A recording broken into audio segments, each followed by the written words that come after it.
दोस्तों, परिवार या घर में कलह किसके नहीं होती। सभी के घरों में किसी न किसी बात को लेकर कचकच मची रहती है एवं मतभेद भी अवश्य ही बने रहते हैं। किंतु इसका यह अर्थ नहीं निकलता कि हम उनके दुश्मन ही बन जाएं, क्योंकि जब कभी आप पर मुसीबत आती है तो आपके घर वाले साथ मिलकर एवं डटकर उस समस्या का सामना करते हैं। अगर हमारे घरों में कोई समस्या है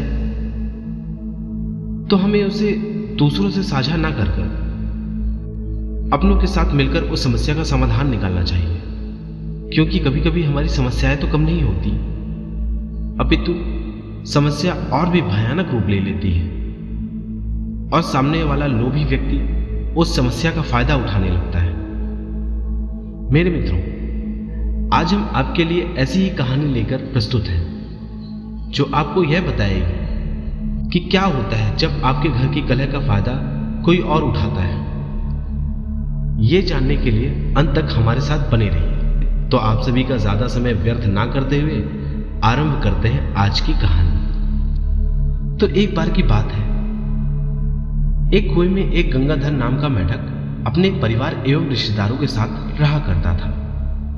उसके घर में किसी न किसी बात को लेकर कलह बनी ही रहती थी। उसके रिश्तेदार उसके साथ हमेशा हंसी ठिठोली करते रहते थे, जिसके कारण गंगाधर बहुत ही परेशान हो चुका था। एक दिन गंगाधर अपने रिश्तेदारों से तंग आकर कुएं के बाहर निकल आया और कहने लगा, इन लोगों ने तो जीना हराम कर दिया है।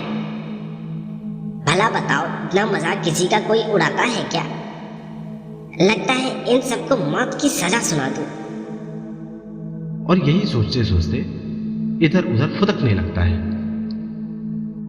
तभी उसकी नजर एक सर्प पर पड़ती है और वह सर्प अपने बिल के अंदर जा रहा था।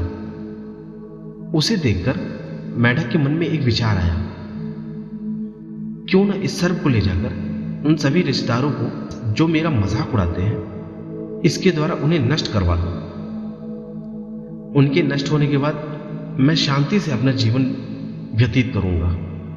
दोस्तों, कभी कभी हम अपने क्रोध में इतने अंधे हो जाते हैं कि हम सही और गलत के बीच का अंतर ही नहीं समझ पाते और क्रोध में लिए हुए फैसले हमेशा नुकसान ही पहुंचाते हैं। और कुछ फैसले तो ऐसे रूप ले लेते हैं जो आपके हंसते खेलते परिवार को पूरी तरह से तबाह कर डालते हैं। सर्प को देखने के बाद गंगाधर सर्प के बिल के पास पहुंचा और सर्प को आवाज लगाने लगा। बाहर से जब गंगाधर की आवाज आई तो सर्प ने कहा, कौन है ये जो मुझे आवाज दे रहा है?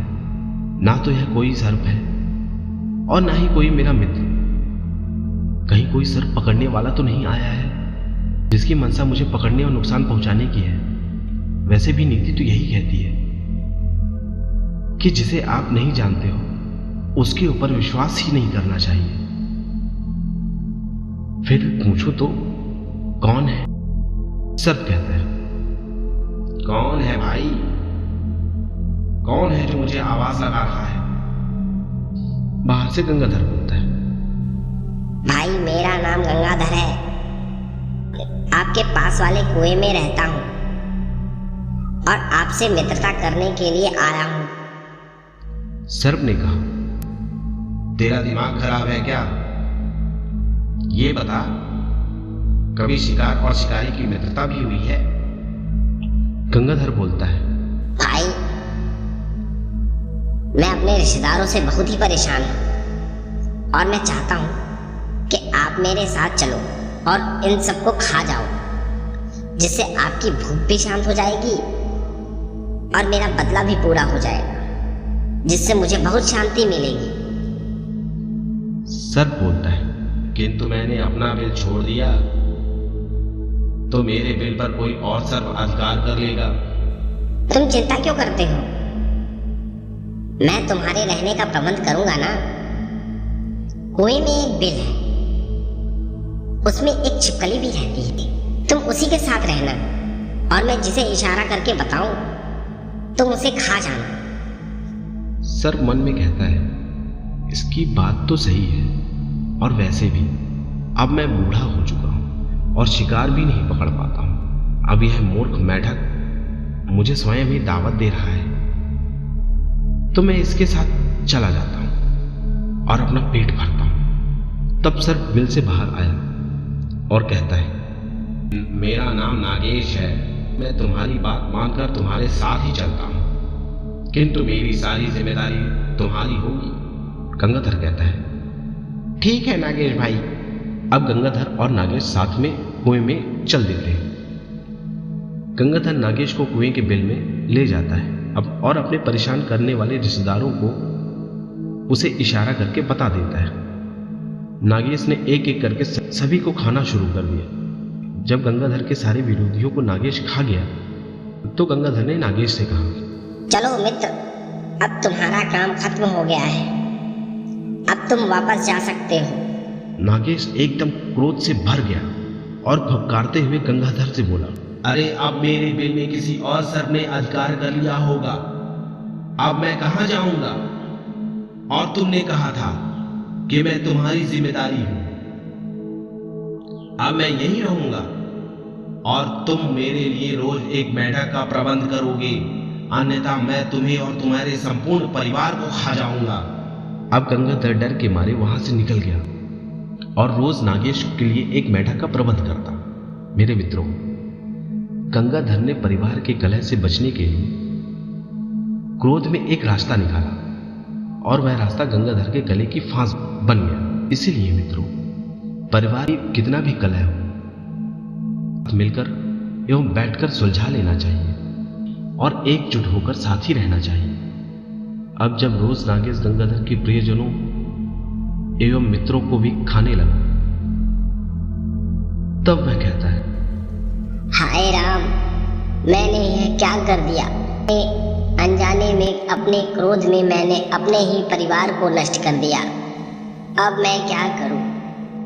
एक दिन नागेश गंगाधर के पुत्र को ही खा गया। अब गंगाधर बहुत ही दुखी हो गया। तब गंगाधर की पत्नी ने बोला, देखा, तुम्हारे क्रोध ने सब कुछ निकल लिया, अब चाहे जैसे भी हो इस समस्या का समाधान करो और हम सबको यहाँ से निकालो। ये सब करने के बाद भी हम सब तुम्हारे साथ हैं। गंगाधर को अपने परिवार का साथ मिलकर कुछ शक्ति मिली और उसने एक योजना बनाई।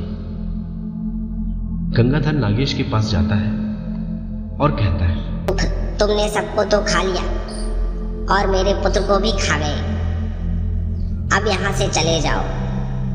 नागेश कहता है, चुप कर मूर्ख गंगाधर, मैं यहाँ से कहीं नहीं जाने वाला, मुझे और भोजन ला कर दे, अन्यथा मैं तुझे और तेरे परिवार को खा जाऊंगा। गंगाधर ने कहा, ठीक है, मैं तुम्हारे लिए बाहर से और मेढक लेकर आता हूँ। और गंगाधर नागेश के लिए मेढक का प्रबंध करने का बहाना बनाकर अपने परिवार को लेकर एक दूर तालाब में जाकर रहने लगा। जब नागेश को भूख लगी, अपने साथ रहने वाली छिपकली से कहा कि जाओ और गंगाधर से बोल दो कि मैं उसे और उसके परिवार को नहीं खाऊंगा। तुम जाकर गंगाधर से कहना, मैं उसके बिना नहीं रह सकता, वह वापस लौट आए, मैं किसी को कोई नुकसान नहीं पहुंचाऊंगा। और छिपकली नागेश की बात को मानकर गंगाधर को ढूंढने निकल पड़ी। बहुत ढूंढने के बाद छिपकली को गंगाधर मिला और उसने नागेश द्वारा कही गई सारी बातें गंगाधर को बताई। गंगाधर ने कहा, अरे छिपकली, जाकर कह दे उस भूखे सर्प को, अब गंगाधर उसके पास कभी नहीं आने वाला। मैंने अपनी मूर्खता एवं क्रोधवश अपने सारे परिवार को उसे खिला दिया। अब मैंने अपने सभी रिश्तेदार और मित्रों को उसे खिला दिया। अब बचे हुए परिवार को नष्ट नहीं करूंगा। आज अगर मेरे परिवार एवं रिश्तेदार होते तो मुझे अपना घर छोड़कर यहाँ यूं तालाब में ना रहना पड़ता। यह सब बोलकर गंगाधर छलांग मारकर तालाब में वापस चला गया। मेरे प्यारे दोस्तों, आज हमने इस मेढक और सर्प कहानी से जाना कि परिवार कैसा भी हो, अगर साथ हो तो हम सब मजबूत होते हैं, और पराया जैसा भी हो, पराया ही होता है। इसलिए कभी भी अपने परिवार से ज्यादा किसी और पर भरोसा नहीं करना चाहिए। दूसरे लोग सदैव ही आपका फायदा उठाने की कोशिश में लगे रहते हैं। वे हमेशा यही सोचते रहते हैं कि आपसे कैसे काम निकाला जाए। इसीलिए आपको अपने परिवार में कितना भी कलह क्यों न हो, आपको सदैव अपने परिवार के साथ ही रहना चाहिए। दोस्तों, अगर आप सभी श्रोताजनों को यह कहानी अच्छी लगी हो, कमेंट करके एक बार जरूर बताएं और कमेंट में राधे श्याम अवश्य लिख दें। और ये वीडियो अच्छी लगी हो तो वीडियो को लाइक करें और चैनल को सब्सक्राइब करें और बेल नोटिफिकेशन को जरूर ऑन कर दें, जिससे हम आपके लिए ऐसी ही ज्ञानवर्धक